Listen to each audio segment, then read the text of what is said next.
السلام علیکم ورحمۃ اللہ وبرکاتہ۔ الحمد للہ وکفا وسلام علی عبادہ الذین اصطفیٰ، اما بعد۔ اللہ رب العزت کا بے پایاں احسان و کرم ہے کہ اس نے ہمیں اپنے دین متین سے وابستہ کیا اور مدارس اسلامیہ کی خدمت کا اعزاز بخشا۔ اس وقت مدارس کے معاملات پر غور کرنے کے لیے ہمیں جمع ہونے کی توفیق دی۔ اللہ تعالیٰ اس اجتماع کو نافع اور مثمر خیرات و برکات بنائے، آمین۔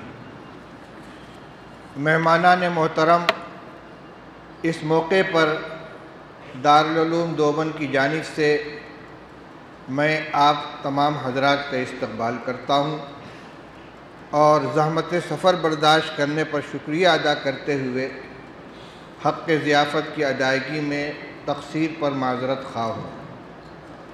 حضرات گرامی، آج آپ حضرات کو دارالعلوم دیوبند نے جو زحمت دی ہے، اس کا مقصد کوئی نیا اقدام یا ہنگامی فیصلہ کرنا نہیں ہے، بلکہ یہ رابطہ مدارس اسلامیہ عربیہ دیوبند کے اغراض و مقاصد کے مطابق مدارس کو پیش آمدہ مسائل پر اجتماعی غور و فکر کے تسلسل کی ایک کڑی ہے، جس کے لیے دارالعلوم دیوبند رابطہ کے ارکان گرامی کو دعوت دیتا رہتا ہے۔ اس وقت مدارس کے سروے یا جائزے کا جو عمل حکومت کی جانب سے شروع ہوا ہے، اس کی وجہ سے قدر عجلت کے ساتھ نہایت محدود انداز میں آپ حضرات کو زحمت دی گئی ہے تاکہ اس معاملے میں بھی حالات کے تحت باہمی مشورے کا عمل انجام پا سکے۔ بھئی یہ فوٹو کون لے رہے؟ کوئی صاف فوٹو نہ لیں، نہ ویڈیوگرافی کریں۔ گرامی قدر ذمہ داران مدارس، آپ حضرات کے علم میں ہے کہ جائزے کا یہ عمل 10 ستمبر سے شروع ہو چکا ہے اور متعدد چھوٹے بڑے مدارس میں اس کی تکمیل ہو گئی ہے۔ اب تک کے تجربے سے جو بات سامنے آئی ہے وہ یہ ہے کہ حکومت غیر امداد یافتہ یا غیر ملحقہ مدارس کی تفصیلات جمع کرنا چاہتی ہے، جس کے لیے 12 سوالات پر مشتمل ایک فارم پر کرایا جا رہا ہے، اور اس مقصد کے لیے آنے والا سرکاری عملہ کچھ چیزیں زبانی معلوم کر کے یا معائنہ کر کے اطمینان حاصل کرتا ہے۔ ظاہر ہے کہ اس حد تک یہ کوئی قابل اعتراض کارروائی نہیں ہے۔ اسی لیے دارالعلوم اور تمام ذمہ دار تنظیموں اور اداروں کی طرف سے یہ اپیل کی گئی ہے کہ مدارس اس عمل سے کسی خوف میں مبتلا نہ ہو، بلکہ پورے اعتماد کے ساتھ اس کارروائی کی تکمیل کرائیں۔ ویسے بھی مدارس اسلامیہ کا ہندوستان کی تاریخ میں جو روشن کردار ہے اور کسی پر مخفی نہیں، آزادی کی تحریک میں مدارس کا قائدانہ کردار عالم آشکارا ہے، اور آزادی کے بعد بھی ملک میں امن و محبت اور بھائی چارہ عام کرنے اور دہشت گردی و فرقہ پرستی کا مقابلہ کرنے میں مدارس نے نہایت شاندار خدمات انجام دی ہیں، جن کا اعتراف مختلف مواقع پر حکومتی ذمہ داران اور وزراء کی جانب سے کیا گیا ہے۔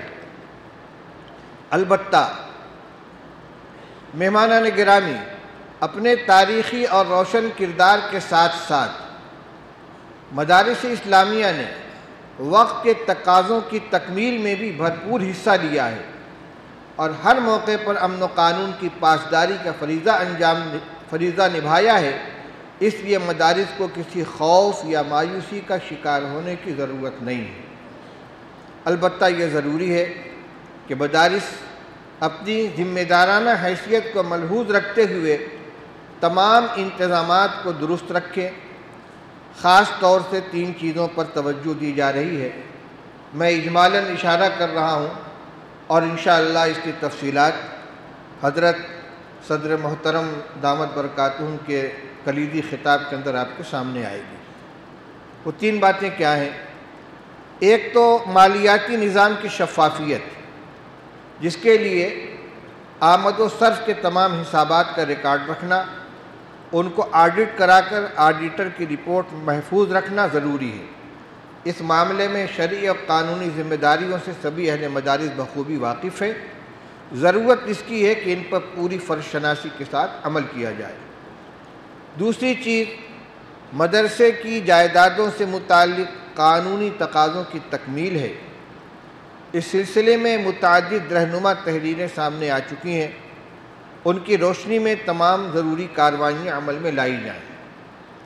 تیسری چیز مدارس کے داخلی نظام کی عمدگی ہے، جس میں خاص طور سے طلبہ کی تمام ضروریات کی بہتر طریقے پر تکمیل سر فہرست ہے۔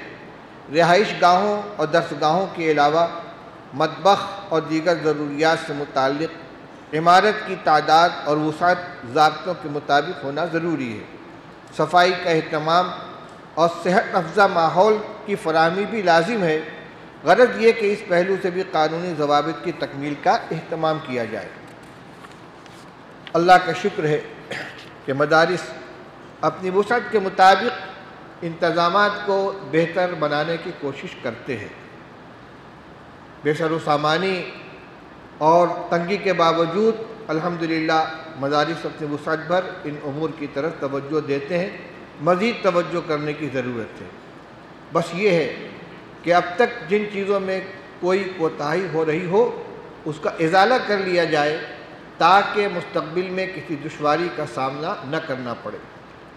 آخر میں ایک ضروری گزارش یہ ہے کہ آپ حضرات سے زیادہ اس حقیقت سے کون واقف ہوگا کہ تمام اسباب کے ساتھ خالق کائنات کی طرف رجوع کامیابی کی شرط اول اور مسائل کے حل کی بنیاد ہے۔ اس لیے پہلے سے زیادہ رجوع اللہ کا اہتمام بھی کیا جائے۔ اللہ رب العزت اپنے فضل سے ہم سب کی مدد فرمائے اور مدارس کے ساتھ امت مسلمہ کے ہر سرمایہ کی حفاظت فرمائے اور اس اجتماع کو برابر فرمائے۔ وآخر دعوانا الحمدللہ رب العالمین۔ السلام